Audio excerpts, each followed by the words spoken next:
Ирэх цагаас өмнө. Тэр тал дээр л ер нь одоо мэд. Эсвэл энэ хүний эрхийн асуудал уу? Үгүй ээ, тэгж хэлж болохгүй байна. Миний хувьд аллага л гэж үзэж байна. Зөвхөн хов хүнийх нь л өөрийн л асуудал ч шүү дээ, тий. Гэрүүл зохицуулж гэдэг юм тий. За яг хөө одоо зүгээр сүүлийн үед бол сайн дурын асуудал гэдэг болчих. Тэгээ ер нь бол өр хөндлөлт гэдэг бол эмэгтэй хүний хувьд бол эмчнэр ярьж байгаа бол маш их бие эрүүл мэндлээс алстай бол хортой нөлөөтэй гэж ярьдаг. Тийм учраас бол энэ бол нэг тийм гүсэд байх л зүйл биш. Би ба тэгж ойлгодог.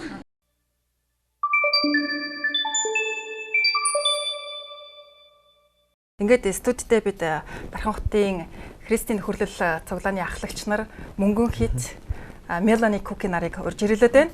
Хөдөө аж ахуйн сургуулийн эдийн засаг бизнесийн сургуулийн маркетингийн 2 дугаар курсын оюутнуудыг бас урьж ирүүлсэн байгаа. Тэгэхээр Меланигаас би нэг зүйл асуулт яагаад гэвэл таны зааж исэн абортын талаарх хичээл бас манай телевизээр гарч ирсэн байгаа. Тэгээд энэ маш олон хүмүүс үзчихсэн л та. Тэгэхээр ер нь аборт гэдэг бол угаасаа замбраагүй бэлгийн харилцаанаас юм уу аль эсвэл төлөвлөөгүй байсан гэдэг шалтгаанаар хийгддэг маш их харгас үйлдэл. Одоо юу гэж хэлмээр юм те одоо нэг харгаслал гэж хэлэхээс биш аргагүй болоод байна. Тий, ер нь аборт гэдэг асуудал маш гүнзгий асуудал. Тэгээд мэдээж абортонд орж байгаа эмэгтэй хүн болгоно өөр нэгэн шалтгаантай. Тэгээд тийм юм нас болцсон, ийм юм нас болцсон гэж хэлэх айгүй хэцүү. Гэхдээ ерөнхийдөө мэдлэг айгүй бага учраас хүмүүс энэ зүйлийг хийдэг. Тэгээд одоо жишээ нь юуж мэдгүйгээс болж абортонд орж байгаа эмэгтэйчүүд маш олон байдаг. Тэгээд би түрүүн хэлсэн тийм ээ би Монголд ирээд одоо бараг 10 жил болсон. Тэгээд тэр хугацаанд би маш олон эмэгтэйчүүдтэй уулзж байсан, энэ талаар би ярилцж байсан. Тэгээд харамсалтай нь маш олон эмэгтэйчүүд надад юу гэж хэлжсэн гэхээр чи хэдэн жилийн өмнө ирээд надад энийг хэлсэн бол би ийм байдал орохгүй байсан байхгүй юу гэд уйлж надад хэлжсэн. Тэгээд тэр айгүй харамсалтай санагдсан. Тэгээд тэр үеэс хойш би ер нь додроо шийдсэн. Би чимээгүй явахгүй. Тэгээ одооноос хойш би ер нь хүн болгонд аборт гэдэг зүйл тийм ээ яг юу байдیں۔ Энэ тийм ээ зөвхөн тэр бяцхан хүүхдийг тийм ээ хохроож амийг нь тасалж байгаа юм биш. Харин цаана бас дахиад нэг хохрогч үлддэг. Тэр нь бол ээж нь тийм ээ их нь. Тийм болохоор бид тэр эмэгтэйчүүдэд бас мэдлэг хүргэх нь амар чухал. Үнэхэр чухал. Мэдгүй нэг зурган дээрээс нь харж л байсан тэр нөгөө нэг. Хүүхдээ 3 сартай байхад нэхад харж ирсэн үү? Харж байсан. Ямар шиг орцсон байсан. Тодорхой нэг хэмжээгээр олсон л байгаа шүү дээ. Дөнгөж эсвэ шүү дээ. Гэхдээ яг бие олчч болохгүй хаа. Ихэнх хэвлэд байхдаа 3 сартай хүүхэд яг ийм дүр төрхөө олчихсон. Тэгээд та барьж үзэж болно. Жингийн хувьд ч гэсэн яг ийм байдаг байна. Тий. Тэр та энд итгэж гэнэ үү? Анх удаа та яг энийг харж байна тий? Тэгээ энийг л анх удаа харж байна. Гэхдээ миний бодолд бол яг ийм байна гэж байхгүй хаа. Баггүй байна тий.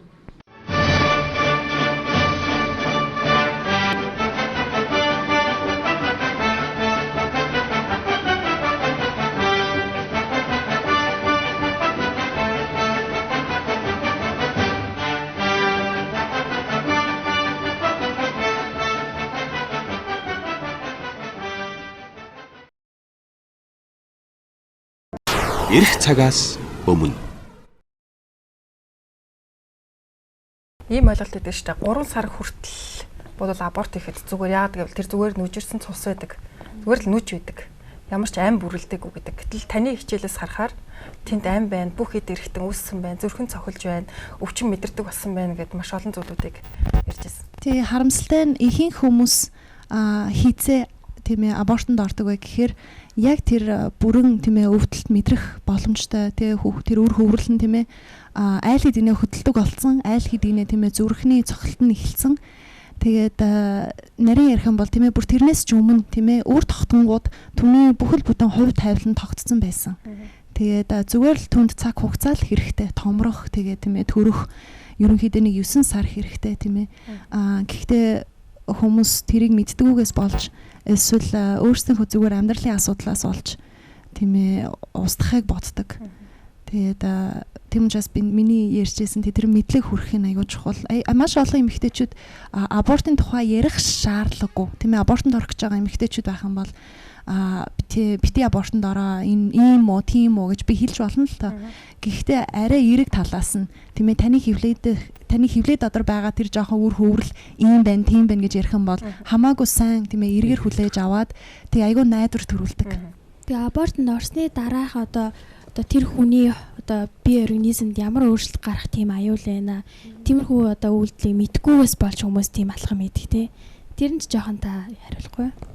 Тий маш олон тийм ээ хор нөлөө байдаг л та аборттой холбоотой. Гэхдээ харамсалтай нь яг аль бие осоор тэрийг тухайн эмэгтэй хүнтэй танилцуулдаг. Тэгээ та одоо тийм ээ абортод орох гэж байгаа бол таны биед ийм юм тохиолдох боломжтой шүү гэж хэлдэггүйгээс болж абортод орсны дараа бие нь гинт хямрахаар яхаа мэддэггүй. Тэгээ зөв эмчт хандахгүй бол түүний амь нас нь маш аюултай.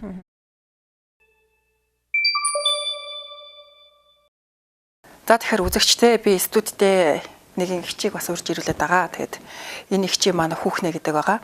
Тэгээ абортос болоод энэ хичээг маань бас маш их хор уршгийг өөрийнхөө бие дээр амсаад өдий хүртэл ингээд явж байгаа нэг юм ихж байгаа. Тэгэхээр одоо би хүүхний хичээс зарим нэг зүйлийг тодруулж асууя л да. Та хэдэн онд аборт хийлгэжсэн? 83 онд.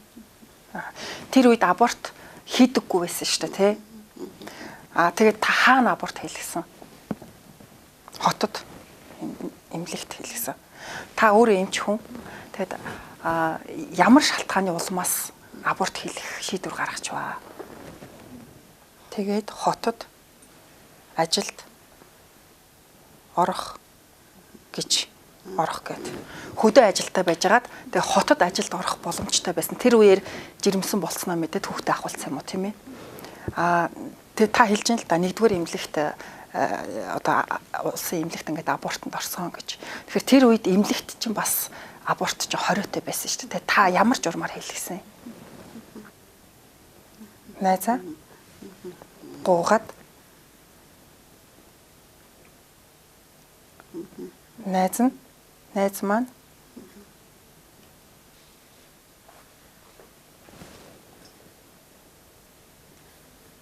хамт ажилдаг байсан эмчээсээ гуйгаад хийлгсэн.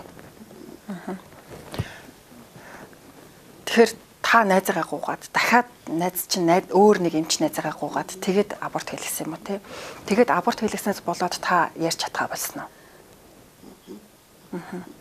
Ер нь ямар хор уршиг таны эрүүл мэндэд учирсан бэ? Энэ дээр бичсэн байгаа. Та өөрөө хүмүүст ер нь абортыг тэр үед дэмждэг байсан уу? Абортод та яаж ханддаг байсан? Танд хүмүүс гуйхаар боломж олгодог байсан. Тэгэхээр үзэгчтэй та нар бас харж байгаа бах те, хүүхнэгч маань абортоос болоод цус харвсан байгаа. Тэгээд зүүн гар нь бас саажсан байгаа. Тэгээд түүнээс болоод ингээд ярих чадвараа алдсан байгаа. Тэгэхээр 83 оноос хойш энэ хүн үр хөндөлтөөс болоод өөрийнхөө бие дээр ийм их одоо гашуун зүйлийг амсаж яваа юмаа. Тэгээд бидэнд өөрийнхөө юу болсон бэ гэдэг энэ гэрчлэлийг бас бичиж ирүүлсэн байгаа. Тэгэхээр та бүхэнд би энэ гэрчлэлийг нь бас уншиж сонирхуулъя. Сайн байцгаана уу? Намайг хүүхнэ гэдгээ. Би өгөө нэмчхүүн. Гисэн ч 2 удаа аборт хийлгэж байсан. Үр хөндүүлээд надад хоцсон юм юу ч байхгүй. Хүүхдүүдээ алуулсан, эрүүл мэндэ алдсан. Тархинд цус харвсан учраас ярьж чадхаа болсон ба зүүн гар мэдээгүй болсон. Ингээд мэрэгжлийн ажлаа хийж чадхаа болсон доо. Ажилгүй болсон тул санхүүгийн дарамтанд ч орлоо. Ер нь өөртөө байсан жинхэнэ нандин эрхэм зүйлээ бүр мөсөн алдаж, эцэст нь өөрөө гологдол болоод үлдсэн юм да.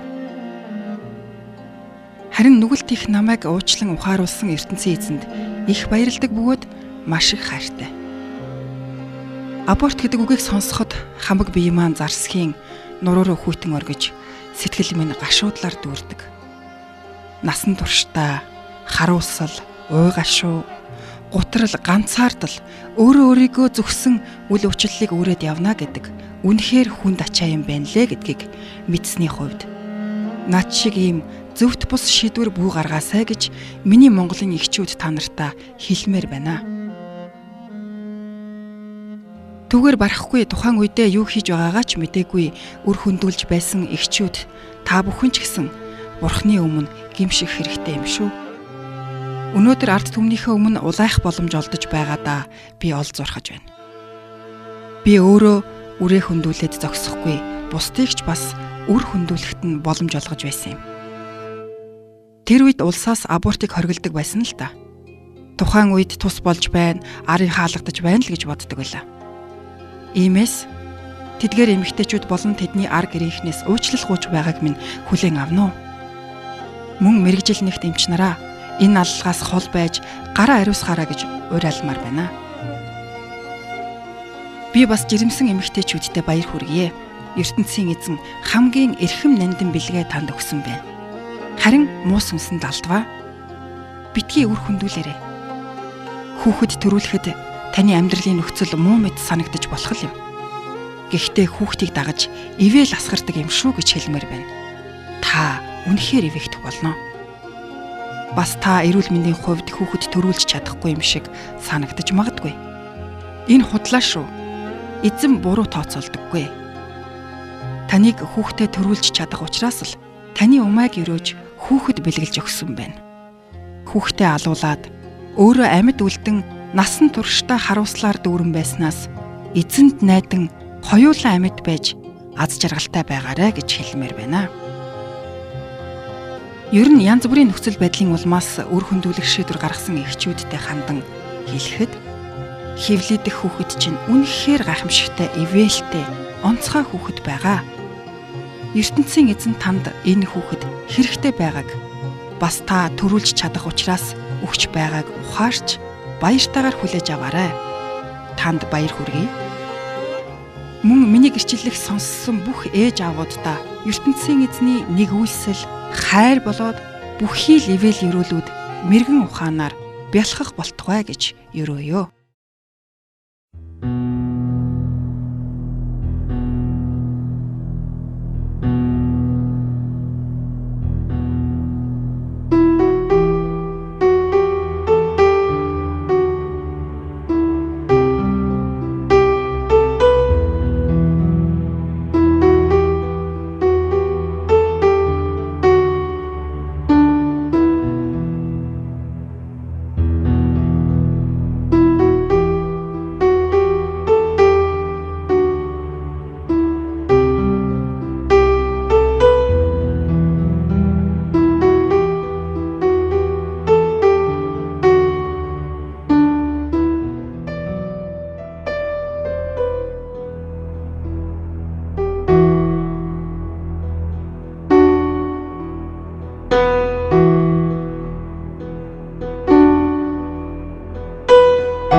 Ер нь савны цол гэж байдаг. Тэр хамгийн тийм ээ амар тийм хамгийн бас элбэг тохиолддог. Дээрээс нь тийм ээ жоохон тэг хэдэн жилийн дараа хүртэл тийм ээ хүүхний хорт хавдаг гэж байдаг. Даа бортонд авах бол тийм ээ хүүхний хорт хавдаг тусах боломж нь ихсдэг. Хэд хувь ихсдэг би сайн санахгүй. Гэхдээ тийм баримтууд байдаг. Тэгээд бас тэг гадуур жирэмслэх гэж байдаг. Та нар сонсч байсан бах тий. Жирэмсэн болсон. Тэгээд сав руу тийм ээ хөвлөө рүү тэр өвөр тогтцсон тэр тогтцсон үр хөврөл хевлээр орохгүй гурсанд ингээ гацдаг. Тэгээд тэр гадуур жирэмсэлт болдог. Тэгээд яалтчгүй аппаратанд ороод тэгээд тэрийг ахуулах хэрэгтэй байдаг. Маш олон тийм ээ бэрхшээлтэй жирэмсэлт бас дараагийн болдог. Жирэмслэлүүд нь дараагийн жирэмсэлт нь хүртэл заавал нөлөөлдөг ямар нэгэн байдлаар гэх мэтчлэн маш олон тий савны хорт хавтарч санааны хувьд ч гэсэн сэтгэл санааны хувьд үнэхээр хямардаг эмэгтэй хүн галзар суулсууд байдаг. Тий дээрээс нь магадгүй өөрсдөө мэдхгүйгээр би зарим эмэгтэйчүүдтэй ярьжсэн. Тэгээд тэднэрт надад юу гэж хэлжсэн гэхээр энэ аборт буруу гэдгийг би сонсохоос өмнө миний амьдрал тий маш олон хэцүү юм тохиолдож байсан. Би амар замбраагүй тэгээ бэлгийн харьцаанд ордог болсон ч юм уу эсвэл уртанд тийм ээ ямар нэгэн зүйлээс таашаал авдаг байсан бол тэрнээсээ болцсон ч юм уу ямар нэгэн дуртай хоол байсан бол өөрийгөө шидэхийн тулд тэрнээсээ зайл сийдэг болсон тэрийг өөртөө ч мэддэг. Тэгээд одоо би ойлголоо одоо би түлхүүрийг олдсон байна гэд бүр уйлж надад тэгж хэлж байсан. Тэгээ эмэгтэй хүний сэтгэл санаа гэдэг бол маш уудам тийм ээ тэгээд абортод орсноос болж үнэхээр тийм ээ мэдсэн мэдээгүй тэр тийм ээ ээж хүн хүүхдээ хамгаалах ёстой гэдэг зүйлийг зөрчдөг. Тэнгууд нь үнэхээр хямрах бүр гүнзгий хямралтанд орох боломжтой. Сэтгэл санааны хувьд бол эмэгтэй хүн абортын дараа бол өөрийгөө хүнлэмж нь тэг эрс ундаг. Тэ магадгүй амьдралын асуудлаа шийдчихлээ гэж боддог. Хөвчлэн абортод орж асуудлаа шийдэх гээд байгаа байхгүй гэтэл нэмээд асар олон сэтгэл санааны асуудал орж ирдэг. Тэгээ бүр Сэмэл хэлсэндээ янз бүрийн муу зуршилд амархан донтох боломжтой. Архинд амарх орон, тамхинд илүү их амарх орон. Тэгээ дээр нь хүнд итгэх итгэлээ алддаг. Яг л өөрөө тийм байл гаргацсан тий. Хүссэн хүсээгүй эмэгтэй хүн жирэмсэн болоход бүх гормон дааврууд нөгөө за нөхөр чи ээж боллоо шүү гэд хэлээд өгч байгаа шүү дээ тий. Харамсалтай аборт хийлгээд дуусахад тэр гормоны хямрал эмэгтэй хүний бие мах бодод сэтгэл санаа нь асар ихтэй хар уршиг тарьдаг. Аюултай. Тийм тэгээд бас абортод орж үзсэн эмэгтэй абортод орж үзээгүй эмэгтэйгээс 9 дахин амиа хорлдог. Тэгэхээр чин тэр аягүй тодорхой харуулдаг. За үргэлжлэл. Ер нь өдөрт хэдэн эмэгтэй одоо дэлхийд дээр хэдэн эмэгтэй абортод орд юм бол? Надад яг одоо яг тийм бодит тоо байхгүй. Тэгээд ер нь хүмүүс тийм ээ юу гэж үздэг гэхээр ямар ч тоо байсан ч тэ хитрхи баг. Тий. Яагаад гэвэл эмэгтэйчүүд өөрсдөө тийм ээ абортод орсон гэж тэр болгонд тэг ярьдаг. Тэгээд нийгэм хоёр удаа абортод орсон бол магадгүй тэрийгэ ярьдаг тэгээд цаашаа ярьдаг. Ерөн гэхдээ дунджаар би ингэж сонсон Монгол эмэгтэйчүүд амьдралдаа 13 удаа абортод орсон байдаг. Дунджаар шүү. Тий дунджаар тий энэ болохоор яг бас баримт тоо биш. Миний бодлоор энэ дээр бид нар илүү сайн ажиллах хэрэгтэй. Тийм. Ер нь абортын талаар статистикууд айгүй нуугдмал байдаг. Яг л аборт нэг төрлийн бизнес аахгүй. Тийм. Яг тэр айгүй хямдхан шүү дээ нэгдүгээрт. Тийм. Айгүй хямдхан. Тэгээд аборт хийх тусмаа эн чинь бизнес хөгжиж идэг тэр хүний. Америкт бол бүр ялангуяа энэ том индастриал тийм бүр том бизнес болцсон явж байдаг. Тийм учраас энэ талаар мэдээллийг аль болох гаргадаг. Зөвхөн өнгөрсөн жил сонсож байхад Улаанбаатар хотод дан улсын эмнэлгүүдэд өдөрт 250 аборт ордог гэж сонссон би. Нэгдсэн тоогоор уу? Нэгдсэн тоогоор. Зөвхөн юуны улсын эмнэлгүүд шүү дээ. Тэгэхээр чинь улсын эмнэлгүүдийн тоо их байдаг лөө, хувийн эмэгтэйчүүдийн эмнэлгийн тоо их байдаг лөө тий. Тэгэл ботоо дээр бол эндээс доор хаяж нэг 2 дахин 3 дахин их тоо дан Улаанбаатарт бол байгаа. Тэгэхээр би түрүүн асуусан Мелани ер нь бол 3 хүртэлх сартай хүүхэд бол бүрэлдсэн байдаг. Тийм, бүрэлдсэн байдаг. Яг би нэрийг хэлмээргүй байна. Зарим нэг одоо эмэгтэйчүүдийн эмнэлгүүдэд нэг сар хүрээгүй багт нь тэр хүүхдийг вакуумаар соруулаад авчих юм бол тэр одоо ургийг те бүрэлдэж байгаа ургийг соруулаад авчих юм бол эхийн биед ямар ч гажиг өөрчлөлт гарахгүй. Тэгээд ч бүр хүүхэд бүрэлдэхээс өмнө ястой жинхэнэ бүр юу ч байхгүй байхад нь одоо соруулаад авчих. Энэ бол маш шилдэг арга гэж үздэг тийм газар бас байдаг. Тэрийгээрээ өөрсдөө бас зах зээл дээр маш их өөрсдөө рекламддаг тийм. Тэгээд хувийн абортын эмнэлгүүд бас бэлгийн замын халдвар төвчөнд тараадаг нэг том бас газрууд байдаг. Тэгээд тийм болохоор 100% тийм ээ ямар ч хохирол байхгүй тэгээ ямар нэгэн тэгээ хор нөлөө байхгүйгээр абортонд орно гэдэг чинь тэр ерөөсөө үнэн байж болохгүй байх боломжгүй. Тэгээ дээрэс нь хүмүүс айгүй их ингэж ярьдаг те нүүж юм чинь эсвэл хөдөлж амжааг байгаа учраас абортонд орж болдог. Гэхдээ хэрвээ яг шинжлэх ухааны талаас нь харах юм бол тэгээ энэ бүх зүйл үнэхээр батлагдсан байдаг. Яг үр тогтонгууд хүн болдог. Тэгээд тэр үед нь яа тэгэхээр аав ээж хоёроосоо 23 хромосом аваад ингээд нийлээ 46 хромосом нь тухайн хүний тэр чигээрээ тийм ээ амьдралын одоо ямар байх вэ тийм ээ одоо биеийн физиологийн хувь нь ямар байх вэ гэж шийддэг. Одоо жишээ нь хэр зэрэг өндөр байх вэ тэр хамаг потенциал нь байдаг. Тэгээд хөлний хэмжээ нь хүртэл үсний өнгө охин байх уу хүү байх уу тэр бүх зүйл нь байдаг. Бидний нүдэнд харагддаг мөртлөө тэг шийдэгдсэн байдаг. Тийм болохоор зүгээр л бидний нүдэнд тийм ээ хүн шиг харагдаагүй тийм ээ учраас хүмүүс тэг устгах болно гэж боддог. Харин тийм ш тийм ээ. Яг амьдрал мөн үгүй юу гэж хэрвээ тэрэн дээр маргаан байх юм бол тэгвэл амьдрал нь хамаагүй өмнө өөр тогтонгууд эхэлдэг. Ер нь ингээд абортны үр хөндөлтөд үр дүнд бол ихэнхдээ эмэгтэй хүн хийх дарамтыг нь өөртөө авч үлддэг штэ. За яг хуу эрэгтэй хүн сэтгэл санаагаар унаад үлдлээ. Харин эмэгтэй хүн би сэтгэл санаа болоод бие махбодороо хохироод үлдэж байна. Үүнээс хамгаалахын тулд эмэгтэй хүн ямар байх ёстой вэ? Эмэгтэй хүний үн цэнийн талаар ярьж өгөөч. Тэгээд би энэ бас зөвхөн эмэгтэйчдийн асуудал биш ээ гэж хэлмээр байна. Тэгээ энэ бол эрэгтэй хүмүүс ч гэсэн тийм ээ 100% хамаатай. Гэхдээ чиний хэлснээр тийм ээ эмэгтэй хүн үнэхээр хохирох боломжтой. Тийм болохоор өөрийгөө үнэхээр тий бие авч явахдаа үнэхээр хариуцлагатай байх хэрэгтэй. Нэгдүгээрт тий миний нөхөр түрүүн хэлсэн гэр бүл болохоос өмнө бэлгийн харьцаанд орохгүй юм бол мэдээж хүсээгүй жирэмсэлттэй болохгүй ойлгомжтой.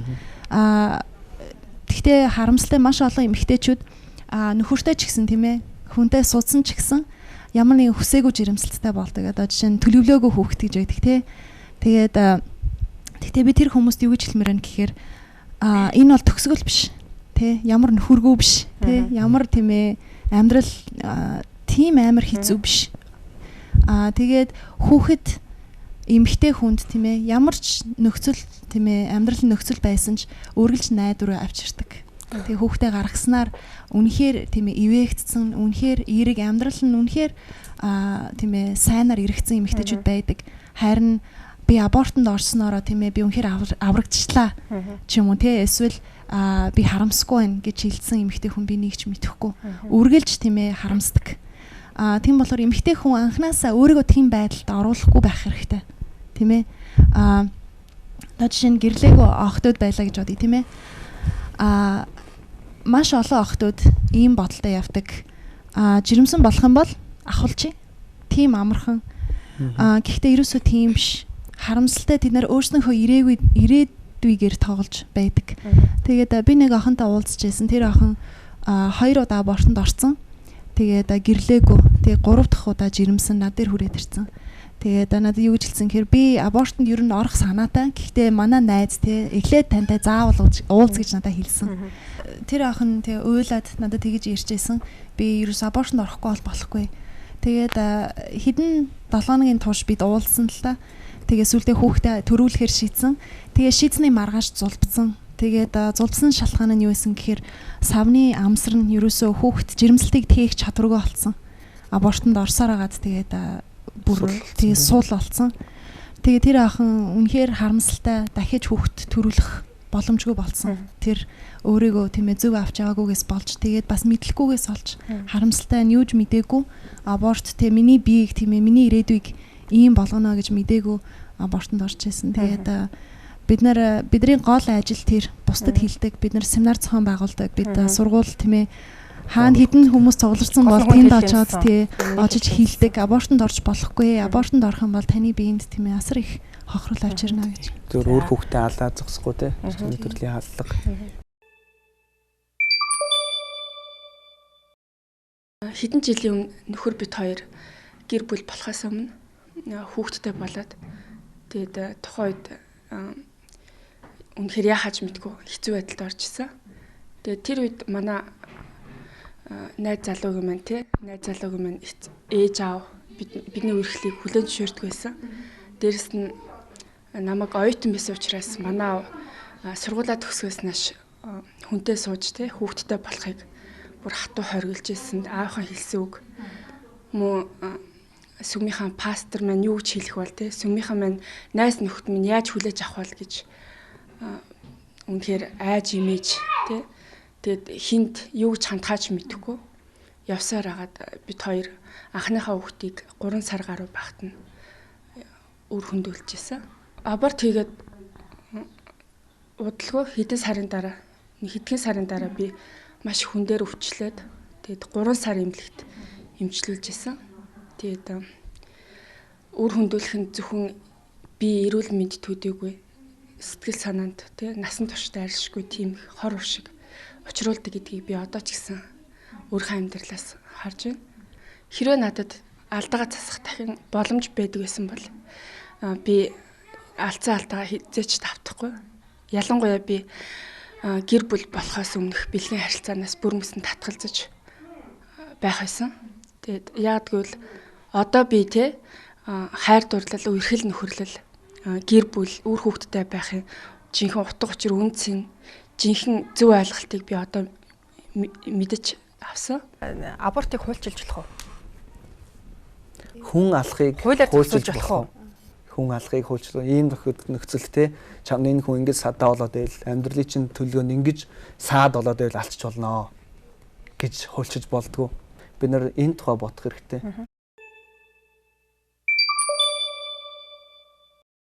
Тэр үл зөвөө. Одоо энэ охтоо сургуулийн оюутны учирсан ер нь үр хөндөлтийг би буруу л гэж бодож байна. Тэрийг яг хуулиас зохицуулаад улс орноос ер нь арга хэмжээ аваад эрүүлийн газраас те арга хэмжээ авах юм бол ер нь тэр талаар руу би өөрийгөө зөвлөж гэж. Би бол буруу л гэж бодож байна. Ингээ хуулиар зохицуулахгүй бол одоо өөрөөсөө ингээ дураараа үр хөндүүлэх ч юм уу те тэр бол таймнаас тэгээд эрүүл мэнд нь хортой шүү. Тэгэхээр хуулиар зохицуулагдсан хүрээнд л одоо эмч нар хийж мэдэж хийжээвэл зүгээр л гэж. Монгол орны хувьд бол энэ талаар бол нэг хууль нэг хэрэггүй байх. Ер нь бол өөр хүндэхийг бол аль болох зөвшөөрөхгүй талын асуудал байвал дээр гэж боддог. Тэр засгийн бадгалууд тийм асуудлуудаа тусчаа бол зүгээр болоо гэж ингэж боддог. Үр тогтсон тэр бяцхан өрөөштэй тэр бол бүхэлдэн хувь хүний хувь тавилан багхгүй. Танаас шал өөр боддоо, шал өөр үзэл сурталчилгаа, шал өөр чадвартай хүн болох ус. Тэгээд ингэж болох уу? Энэ хүн том болоод муу хүн болж магадгүй халаа ич. Энэ хүн том болоод өвчтөй болж магадгүй. Тахирдуу болж магадгүй халаа ич гэж хизээч болдгоо. Тийм учраас би хувьдаа Меланивтэй те хоёулаа адилхан. Хувьдаа юу гэж үздэг вэ? Абортыг хуульчилж болохгүй. Тэ абортыг боломж те хамгийн гол нь яг засгийн газрын стандарт бол хүний стандартаас доош штэ. Хамгийн доотлын юм нэлдэг байхгүй. Хулгай хэвтэй хий. Хулгай юм бол шоронд оруулчих те. Тэгэхээр бид нар хүмүүст юу харуулж байгаа бол бидний засгийн газрын хийж чадахгүй чухал зүйл үү. Тэр бол үнс нь амьдрал үнэтэй, ам үнэтэй гэдгийг хүмүүс засгийн газар хизээч хийж өгч чадахгүй. Хууль хийж өгч чадахгүй. Тийм учраас хуульчлаад ч нэмэргүй. Хийхээр бол хүн хийн, хийхгүйгээр хүн хийхгүй. Тэ. За баярлалаа. Ингээд Мелани нартаа бас манай нэвтрүүлэгт цаг зав зориулаад ирж бас асуулт асуусан, оролцсон хөдөө аж ахуйн их сургуулийн эдийн засгийн сургуулийн бизнес эдийн засгийн сургуулийн маркетингийн 2 дугаар курсын оюутнуудаа бас баярлалаа. Ээжээ та намайг төрүүлээч. Намайг танихгүй байгаа эмэгтэй та сонсооч. Нартад би таныг ээжээ хэмээн дуудах гэж байна. Ходоод эцтэй нүвдэж хоол унтандаа муудах тусам хорон муу бодлоо таныг хавгүй ихээр заваасаар л байна уу? Хэлгүй ядад харлаган тэнгэрийн дор хормын төдий жаргал хамсахта халуун хөвлөдөө хүүгийн амьлахыг хайртай эзмэн та юунд дургуутсан вэ? Хүнээс тань салаалж хүн төрөх гэж байна. Хөхөөртөө амьдрах бүрчин ирэх гэж байна. Салхи цэлгээд уйлахад минь та өрөөгөч. Нар хараад найтахад минь та хөхөртөөч. Хөл дарахтаа бүдрэхэд минь та өргөөч. Хөхөө чамлаад аашлахад минь та аргатаач. Ээжээ та намайг төрүүлээч. 10 сар ариун хөвлий тань амьдрахтаа ангир ургаа амлахсан гэж яран хүчин аялахан доогтон сонсох бүртээ ачид ээжээрээ бүүвэлүүлсэн гэж хүснэ хүүчин сөөгөр хитгэн үсээ өнөрлүүлсэн ээжээрээ зөөлхөн ангир цээжинтэй нугдаан шургаж эргэлгсэн сүүний үнэртэй сэлгэн дотор өвөртлүүлж хүн болгосон. Зулаа зархаа өрийнхээ зүрхийг бүжижрүүлээс хийжээ. Гандан шалганаа ярьж таныгаа инээлгмээр байна. Гутлынхаа үдээсийг зангидахыг заалгамаар байна ээжээ. Ханнаас биш худгаас усаа зөөчгнөө хүүчин. Галаа түлээд халууд өгүүлэн сууж байна хүүчин. Зуны бороо чавшуулан шалб норчгоод дагжин чичирсээ таны өвөрт дулаацмаар байна. Цүнхээр агуулгаж урчгаад танаараа зэмлүүлж тэгээд аргадуул гэж дараа нь төнж үзмээр байна. Ирэх танхил хэрхий тэнийг байсан ч яг уу. Ийштэйгээ байхын жаргалыг үзмээр байна. Илээ атсан зүрүүд гүжүүд байсан ч яг уу. Ийштэйгээ байхын жаргалыг л үзмээр байна. Цан гөлгийг хараад та өхөрд үдээ ээжээ. Би түүнээс чинь хамаагүй хөрхөн шүү дээ. Баян юмаа гэж та хүн татаарах удаа ээжээ. Би бас түүнэр бед илүү баян шүү дээ. Ээжээ та намайг төрүүлээч. Аав таны гомдоо бол аргадаж өмөрн би таныгаа. Халаг дэлхий бачуудах цаг ирвэл намайг хараа та тайвширна. Ээжээ та намайг төрүүлээч.